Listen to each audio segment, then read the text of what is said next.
Ready to light that fire by doing the things that make you come alive?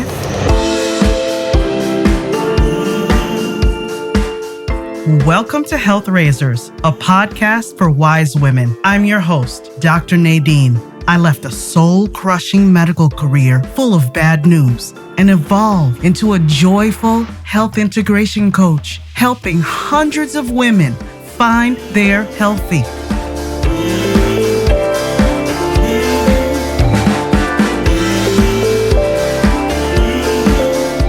You're more than your dress size. Stop putting up with toxic relationships, swallowing your true emotions, and sacrificing your mental health. Stop using your body as a battlefield. You're always giving. You deserve to put yourself first, not just for your sake, but for those you love.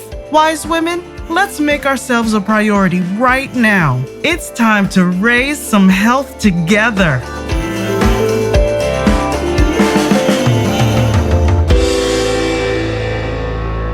In 2020, I read an article in my husband's boating magazine by Dr. Wallace J. Nichols, a marine biologist and the author of Blue Mind, the surprising science that shows how being near, in, on, or underwater can make you happier, healthier, more connected, and better at what you do. The piece described the incredible benefits of being on the water for one's health and well-being. Intrigued by the article, I reached out to Dr. Nichols for an interview on my podcast, and to my delight, he gracefully accepted. Our conversation took place over Zoom during the lockdown, and it left quite an impact on me. Dr. Nichols' profound warmth, humility, smarts, and dedication to caring for the planet's waterways not only emphasized the incredible connection between water and our well-being, but also personally enriched my understanding of it. Following our chat, Dr. Nichols remained generous with his time, always willing to lend his expertise whenever I reached out. So it was with a heavy heart that I learned that we lost this extraordinary human. This special episode is a tribute to the late Dr. Wallace J. Nichols and originally aired on the Yogi MD podcast in July 2020. His remarkable legacy continues to reverberate around the globe, and I feel truly grateful to have crossed paths with him. And now, here's our heartfelt conversation.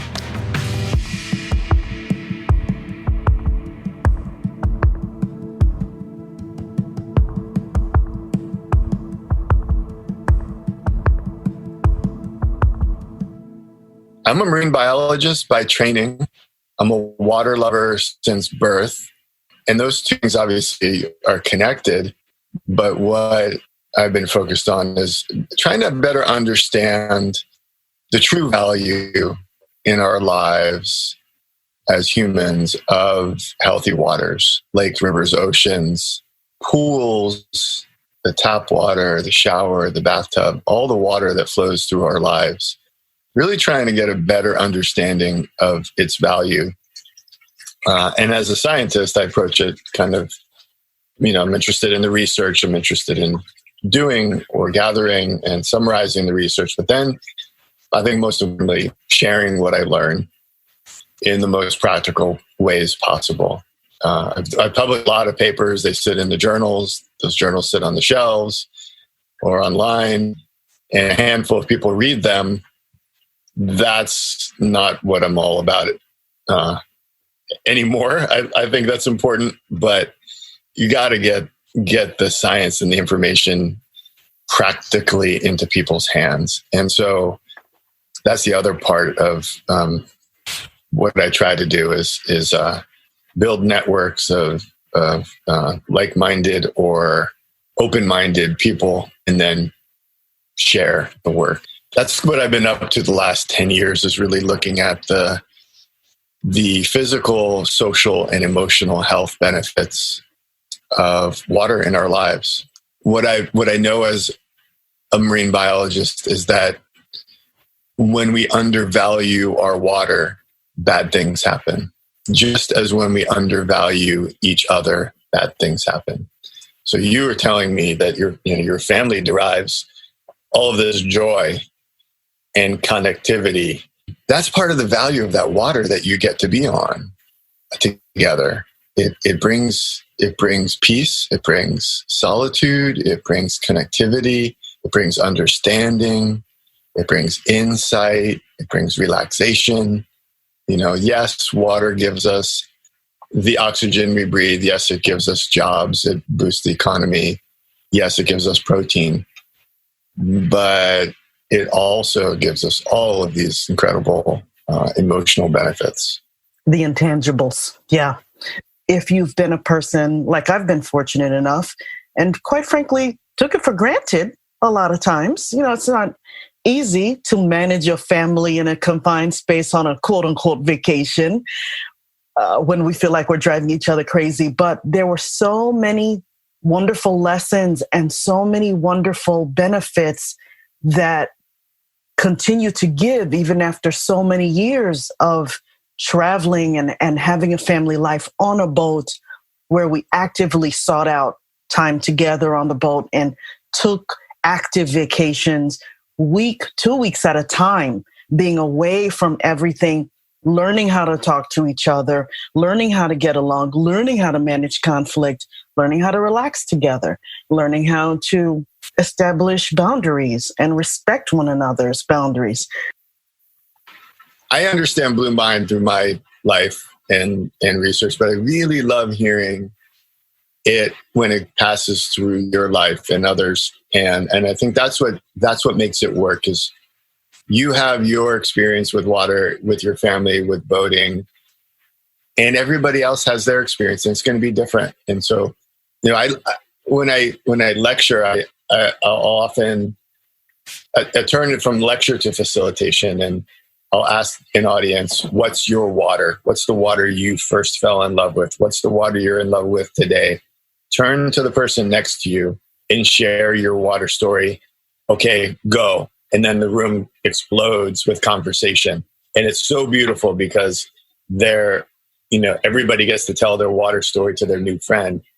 And we've all got a water story, and they're all different. They're all, maybe the bathtub, and it may be the Pacific Ocean, it may be Lake Michigan, and it may be a community pool, and there may be pain involved in the story, and there may be reconciliation, there may be dear friendships, and there may be lost loved ones involved in a relationship with water.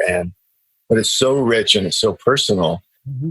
And so that's part of the work too, is having conversations like this that inspire people to say, hey, I've never really thought about it, but boat sounds like fun, or, taking some time at the beach sounds like fun. And let's figure that out as a couple, as an individual, as a family, as a team, whatever it is. Yeah.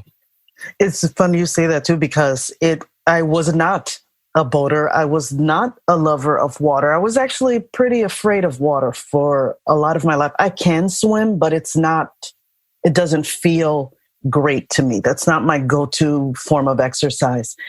But because I'm in a loving relationship and a committed relationship, and you make compromises, and also because I wanted to keep an open mind and learn new things, we did it.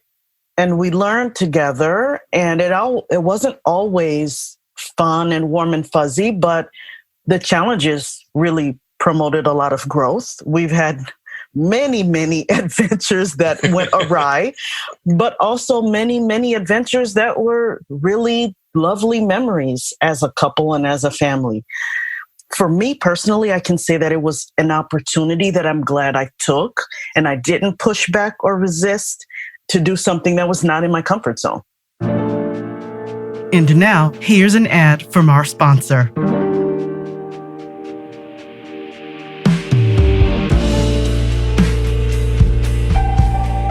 In the mood for coffee, tea, Yummy pastries or cool swag? My friends at Infusco have got you covered. Infusco Coffee Roasters is a cozy neighborhood coffee joint in Sawyer and St. Joseph, Michigan. Infusco stands for a healthy community. They craft irresistible seasonal drinks, sourcing local artisans' products. The flavors shine from quality ingredients, and their beans are roasted on site. They do not hide behind tons of sugar. Every time I go, I'm greeted by my name with a smile. Bad service is just non-existent. It feels like stepping into a friend's living room. They keep it personal. Old school, eclectic coffee mugs on the wall, fun merch, including stickers designed by artists, t-shirts, and sweatshirts. It's the perfect place to get to know your neighbors and chat with tourists. You will always find people deep in conversation. Special events keep it fresh. Community. Health, the heart of Sawyer. That's Infusco. I hope to meet you there.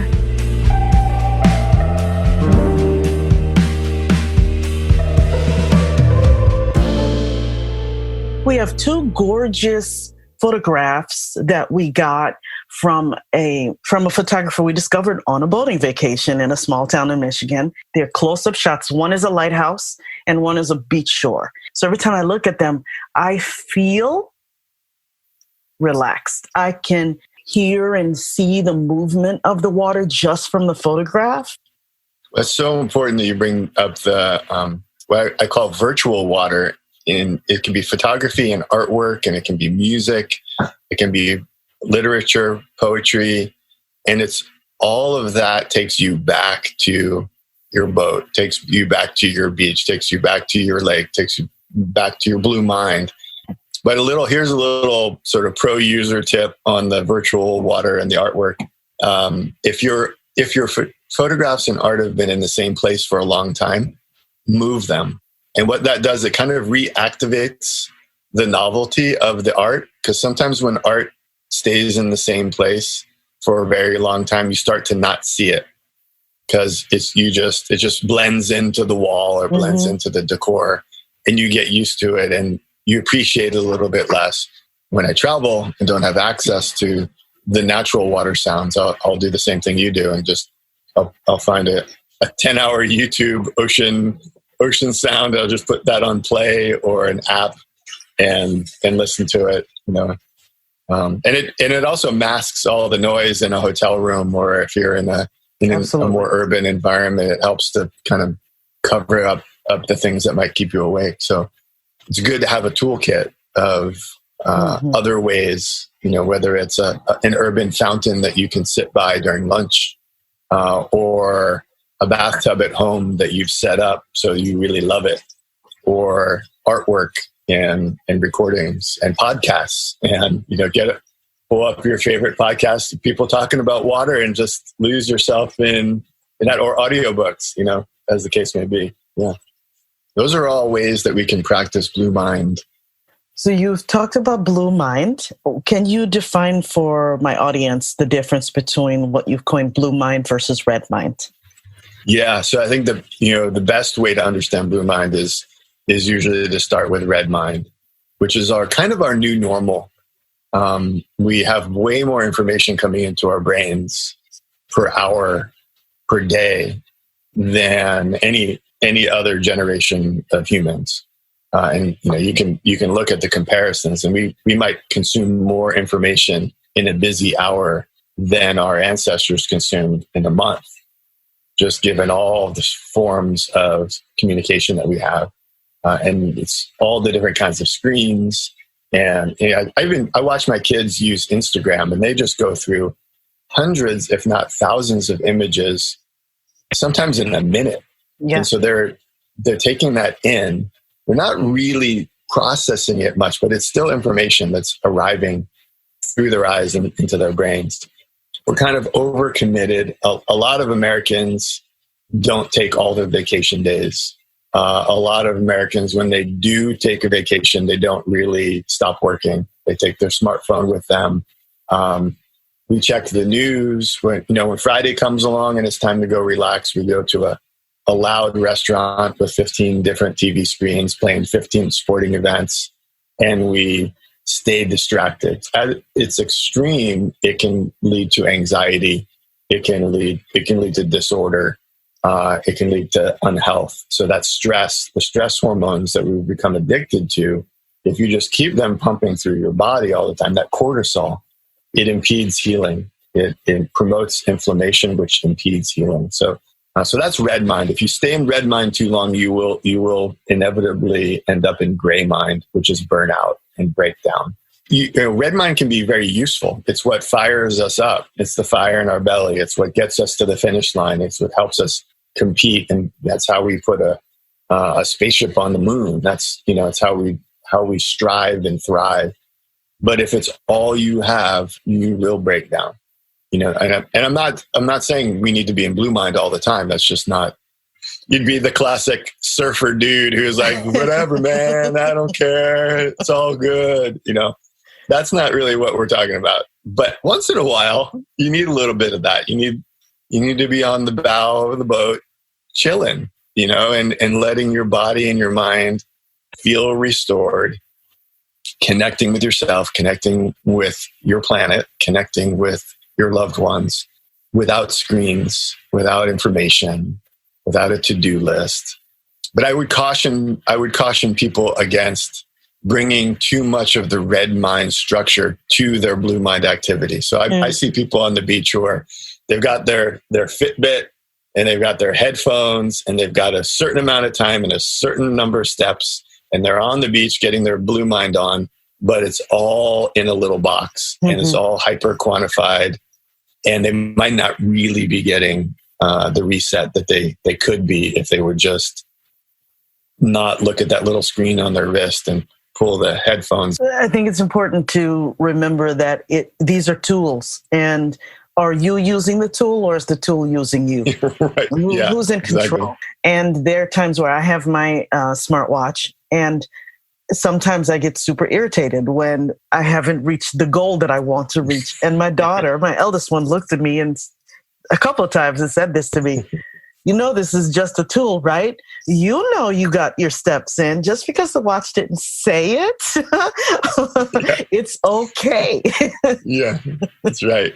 That kind of reminds me, you touched on it a little bit earlier, but some of the most important things in our lives, not only do we don't have science to describe them, we don't even have words, except the permission to not even have the words to say what needs to be said. And sometimes that means just sitting there quietly. But you look across and you see the look on the face of your loved one. You don't need those words. You don't need to describe. You're just, you know it. They know it. It's the nonverbal. I think in that type A mode, we're looking for the words. We're looking for the data. We're looking for the strategy. We're looking for the to-do list. How do I operationalize and make this efficient? And sometimes the really, really the best and most, even ironically, most productive way to approach it is to not even worry about the words, let alone the data.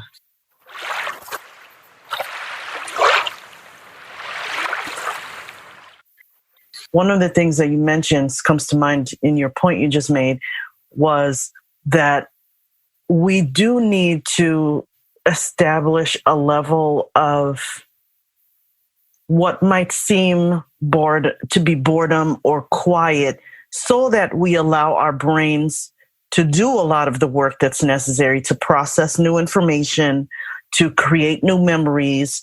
It was an interesting piece of science you covered that said even in a meditative state, the mind isn't shut off like people think it is. It's actually quite active, but it's a necessary form of active. Can you cover that science a little bit? And I know it's a big ask, but other science that might be approachable to understanding blue mind.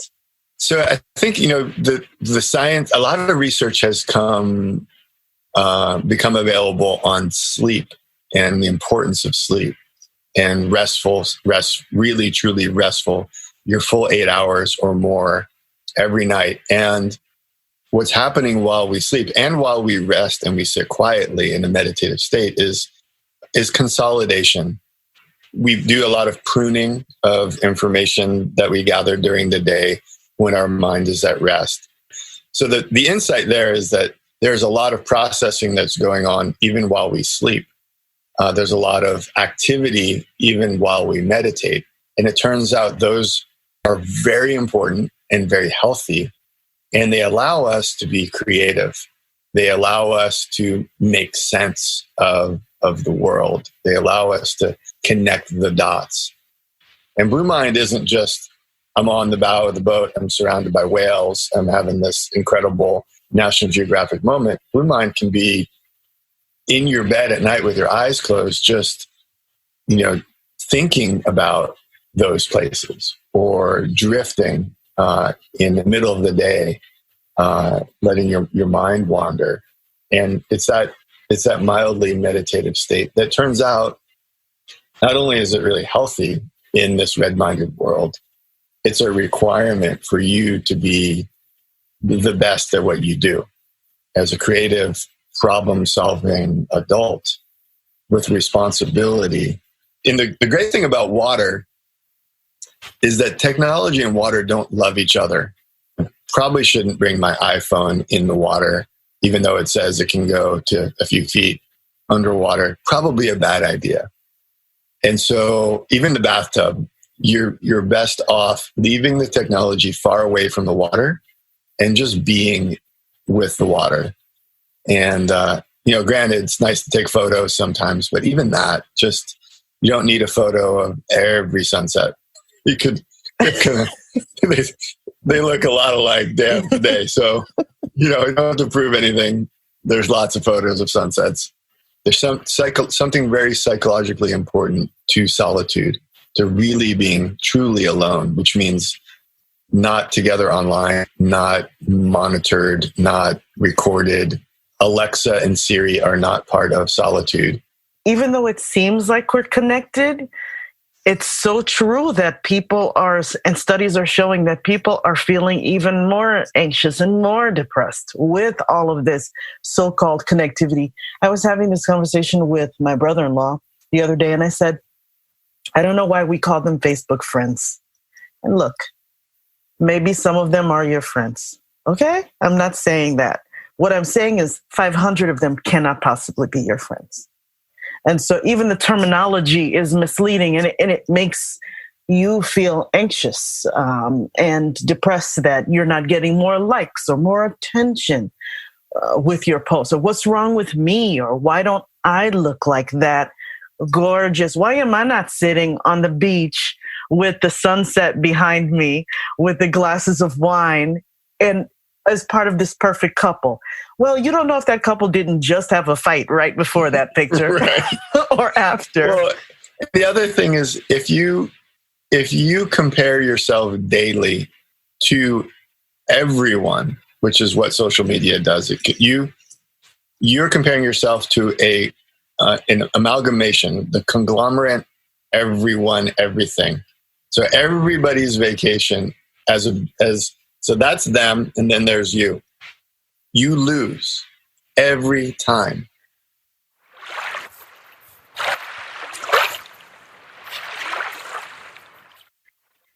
You also go into therapeutic uses around water, which I found extremely fascinating. Can you talk a little bit about that? Yeah, I think what we've seen is that Blue Mind as therapy works best, most clearly from a sort of a clinical research perspective, with the people who need it most. So when we and I think it works well for all of us. Let's just put it that way. But you see the improvement and you see the efficacy of Blue Mind therapy among the people carrying the highest levels of anxiety and stress. So anxiety disorders, post-traumatic stress, so-called at-risk youth. I'm not a medical doctor. My background is in marine sciences and evolutionary biology, and I always defer to the doctors and the clinical researchers and the therapists, the professionals.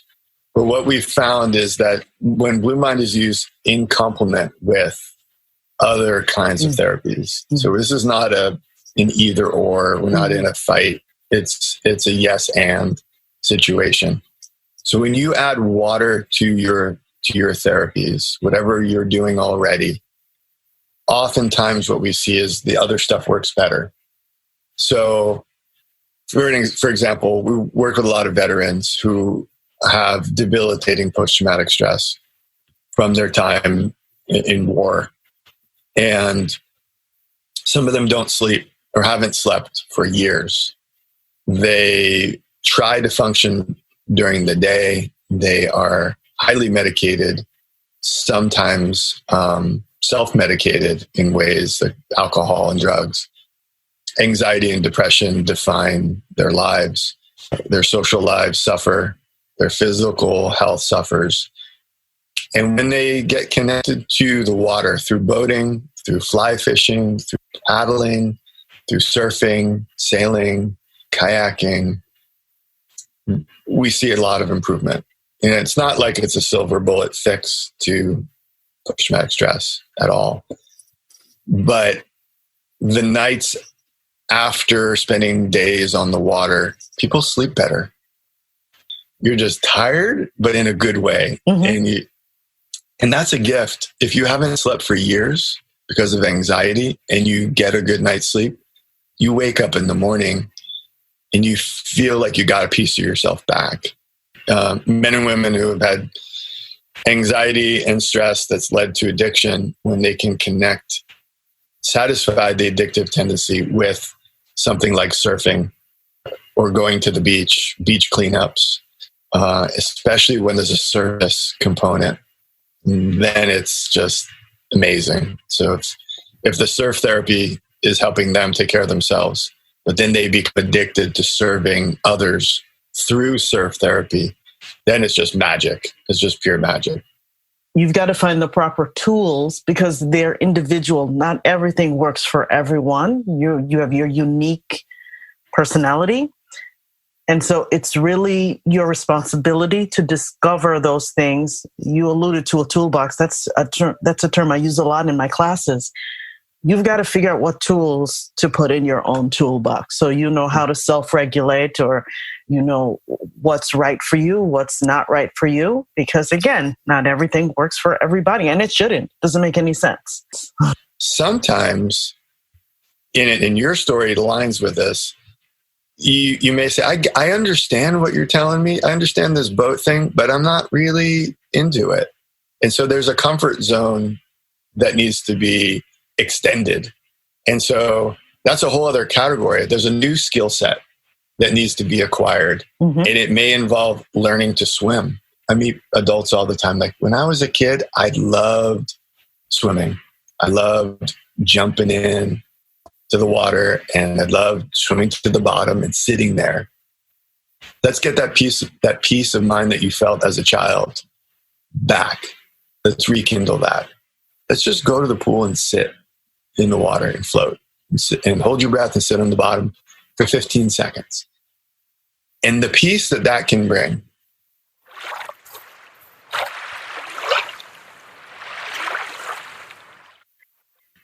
I think one of the things that you're saying here, what I can hear, is also just the simplicity of joy. Yeah. What's wrong with simply experiencing joy? Does everything have to be competitive?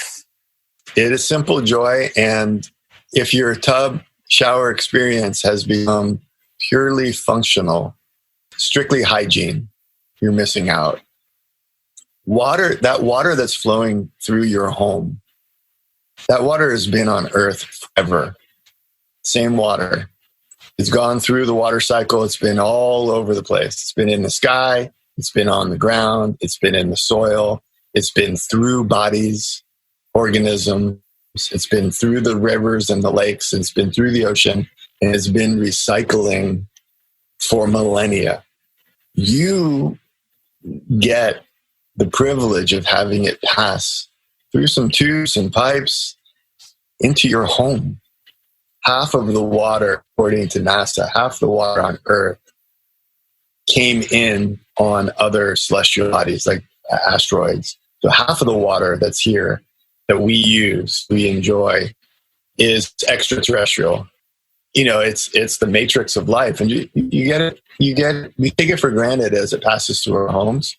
So many people have to go for a long walk and go get the water and carry it on their backs, on their heads, in their arms, back to their homes, and then experience it and appreciate it. We get to turn a knob. Was it that the inspiration for the Blue Marbles Project? Yeah. So for a while professionally, every time I was speaking about the ocean and water, it felt like it was a bad news story. And I was trying to motivate people by scaring them, saying, hey, if we don't do this, this is going to happen, whether it was overfishing or plastic pollution or climate change or any other kind of pollution. I realized that it wasn't working. It wasn't working for anyone. It wasn't working for me or anybody else. We can't really scare people into action, sustained action. The fight or flight response is real. It works, but it works for a few seconds, not for a lifetime. It's not a good way to build movement. And so I just took a step back and thought, I don't want to be part of the gloom and doom brigade. And shame. Yes. Fear, anger, shame, and factoids, overwhelming people with information. I kind of took a step back and thought, what about gratitude and love and curiosity and solutions and creativity? And so I had this idea that every time I speak now, I give everybody a blue marble, and it's a token of gratitude. And when you get it in your hand, it has a weight to it. It's a pretty object. You can look through it. It's blue, and you can see the bubbles inside it. And then when you get it, you're asked to pass it on to somebody that you want to say thank you to. And you have all the time in the world. And then you get to have a conversation like this about why you're sharing your marble with that person, what it means to you. You can embellish it in any way you want. And it's been great. And we've shared over a million marbles around the world. Oh, that's impressive. People, they just keep going. And people say, hey, I love my marble, but I want, I'm a teacher and I want to give a marble to all my students. And so they get their own marbles. A young man got a marble. He cleaned up the beach, and then his bar mitzvah was coming up, and he got marbles for everybody who came to his bar mitzvah. And he told his marble story and gave everybody a bar mitzvah. And people give them out at weddings and at memorial services and at any kind of events. And I've had a few situations where I was invited to give a lecture and the technology went out the window, like whatever was a technical breakdown, but I had a bag of marbles, and I didn't need technology if I've got my bag of marbles. So I gave everybody in the room a marble, spent an hour exploring all in that much seawater or lake water. You would find hundreds of millions of organisms in that much water. You'd find every element known in the universe dissolved in that much water. So we got into the biology and the chemistry, and then the psychology of gratitude. It's a reminder of what makes us human, in that we like to share stories. So at the end of the day, no matter how much fancy technology we have, we are human beings who evolved from people who passed stories on to one another, who taught one another valuable lessons and shared experiences through storytelling, whether that's the spoken word, whether that's through pictures or art, whether that's through music, so many forms. But stories connect us. They're powerful. Mm-hmm. And our brains are really good at remembering stories. And the best stories had rhythm, and we call them songs. And so we shared mission critical information about living, about survival. Where's the water? Where's the food? Where are the other people? What's dangerous out there in the world? Mm-hmm. What are the seasons doing? Where should we go? Where should we live? We shared all of that life and death information through songs. The hippocampus and the amygdala are right next to each other. So you've got emotion and memory literally physiologically aligned in your brain. So when you tell an emotional story, it is remembered.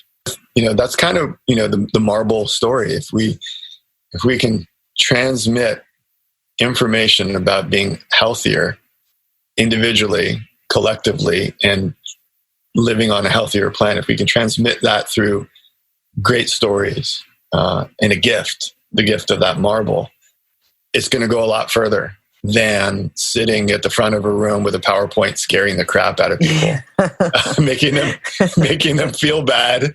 They're going to associate you with that bad feeling, and they're not going to come to the next lecture. They're not going to read your next report.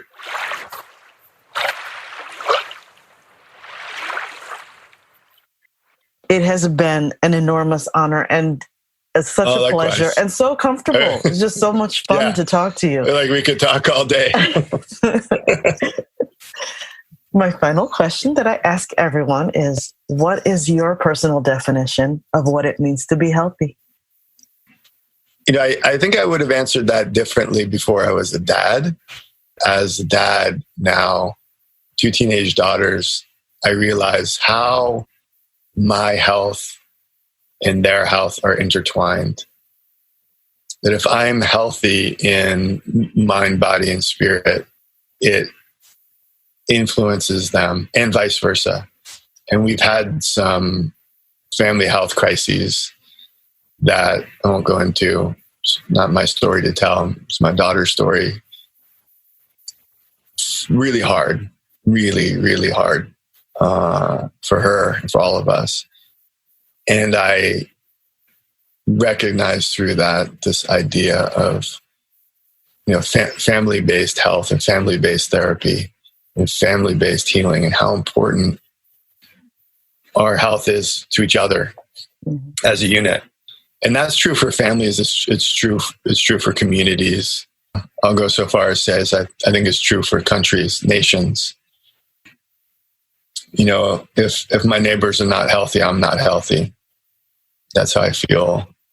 And I think this conversation that we've had about the water and how it influences our physical, our emotional, and our social health, I think it's a good time to share these ideas that we've been digging into, because a lot of people are, not feeling emotionally and socially healthy. And as a result, their physical health is suffering. And I think reconnecting with our waters can help all three. Thank you for that. Thank you.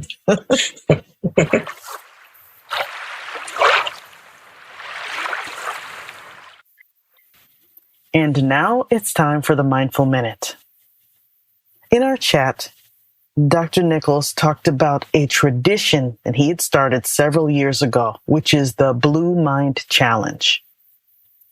I have been participating in the challenge by posting daily pictures and videos of special times that I had on the water with my family. This is my story, but it doesn't have to be yours. What's your water story? You can choose to post on social media with the hashtag BlueMind, or you can decide to keep it private. There's no right or wrong way to do this. What does it mean to you? A bath? Enjoying a cup of tea?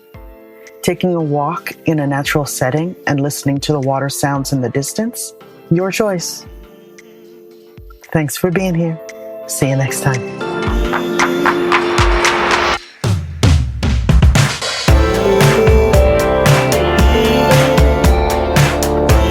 Wise women, move from last place to first place in your life. Stop using your body as a battlefield. Let's raise health together with a customized health plan just for you. Contact me at npkhealthintegration.com. Thanks for listening. See you next time.